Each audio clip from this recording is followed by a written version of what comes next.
ஒரு சுதந்திர காற்றை நாம் அனுபவித்துக் கொண்டிருக்கிறோம் என்றால் அதற்கு முக்கியமான காரணம் சுதந்திரத்திற்காக போராடி உயிர் நீத்த நமது இஸ்லாமியர்களை ஒன்று வரலாற்றிலிருந்து எடுத்து விடுகிறார்கள், இல்லை என்றால் திருத்தி விடுகிறார்கள். நாம் இங்கு அந்த மக்களை தொடர்ந்து நினைவு கூற கடுமையான ஒரு முயற்சிகளை நம்ம செய்ய வேண்டும்.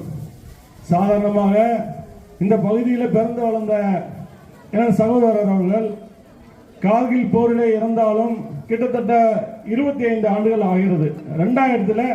2000 ஆகஸ்ட் மாதம் பார்த்தானாங்க. இதை அடுத்த தலைமுறைக்கு கொண்டு போகக்கூடிய நல்ல ஒரு செய்தியை, நல்ல ஒரு விஷயத்தை இந்த மனிதநேய ஜனநாயக கட்சி அந்த சார்பாக கடுமையான முயற்சி சேர்ந்து ஷரீப் அவர்களும் இது சார்ந்த கிட்டத்தட்ட ஒரு 20 வருடங்களுக்கு முன்பாகவே நமது அண்ணன் தமீம் அன்சாரி அவர்கள் மூலமாக இந்த இடத்துல ஒரு பெரும் சிறப்பான ஒரு கூட்டம் நடந்தது.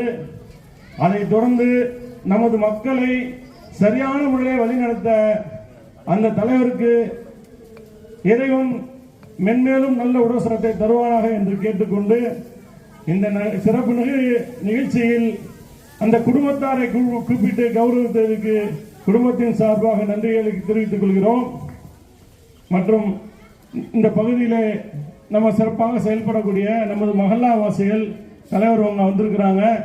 புதுசாக ஒரு நிர்வாகம் அமைந்திருக்கிறது. இன்ஷா அல்லாஹ் அனைவருமே துஆ செய்யுங்கள்.